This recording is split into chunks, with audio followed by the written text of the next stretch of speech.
So now we're going to go to our second step of factoring and special formulas. So the first special formula you should know is difference of squares. And this formula says that if you have the expression x squared minus y squared, you can factor it as x plus y, x minus y. Now let's try using that in a problem. So we look at the first problem over here, and I think 36 and 25, they're perfect squares. There's also even exponents, so it must be for squares. So another thing I should mention is that before you factor anything, you always want to do the first step, the common GCD. I see an x squared in both terms, so I'm going to factor that out first. So we have x squared times 36 minus 25x squared. Now this expression, they're both perfect squares. You see 36 and you see 25x squared. So this is just this second part we can break down even further due to difference of squares. So 36 is just 6 squared. 25x squared is just 5x, the whole thing squared. So we can break this down as 6 plus 5x times 6 minus 5x.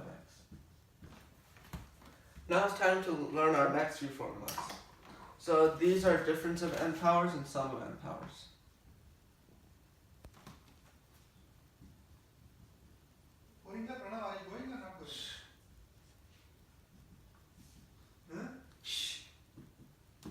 So the difference of n powers, well first, so this works for all n.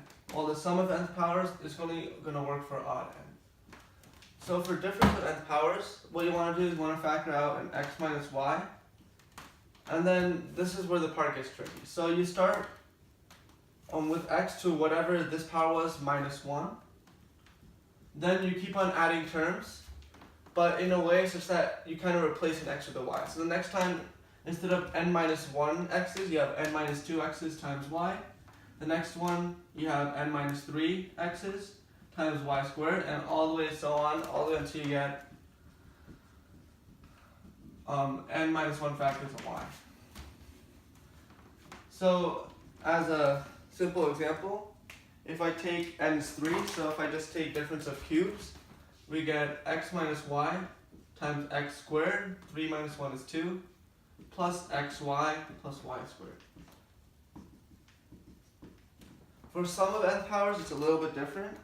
You factor out an x plus y. And when you do that, and you basically have this kind of same structure. So I'll write down those terms.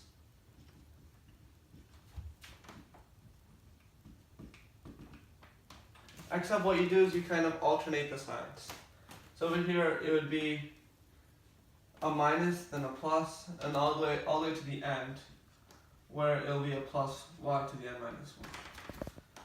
So another same thing, if we have sum of cubes, we can notice that it becomes x plus y, then again we start with x squared, we have xy and y squared, except we alternate the minuses and plus, so this becomes minus, this becomes plus. So that's basically it. Now we can do some problems with both of these.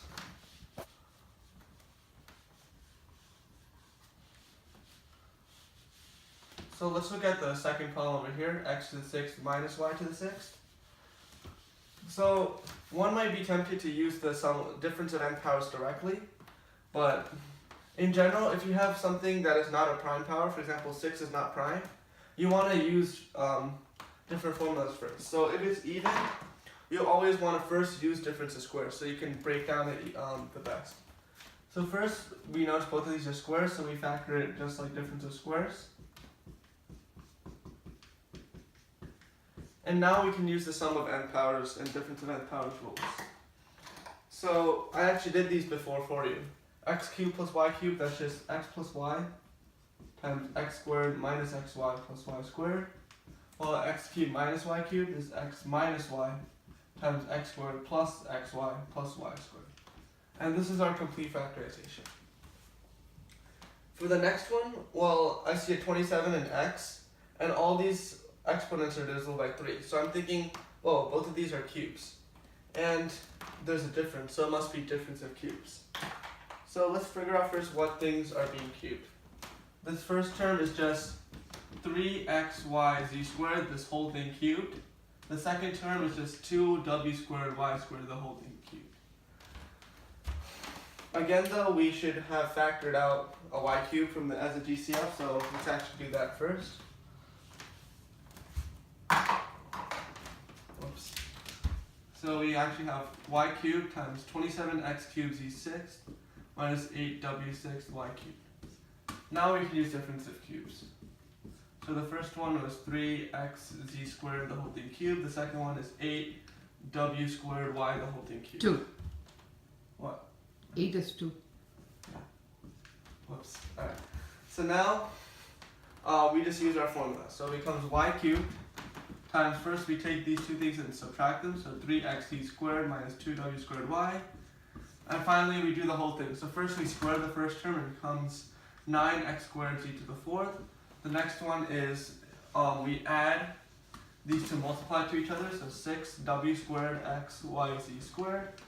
Finally, we take this one and we square it, plus 4w to the fourth y squared. And this is our factorization.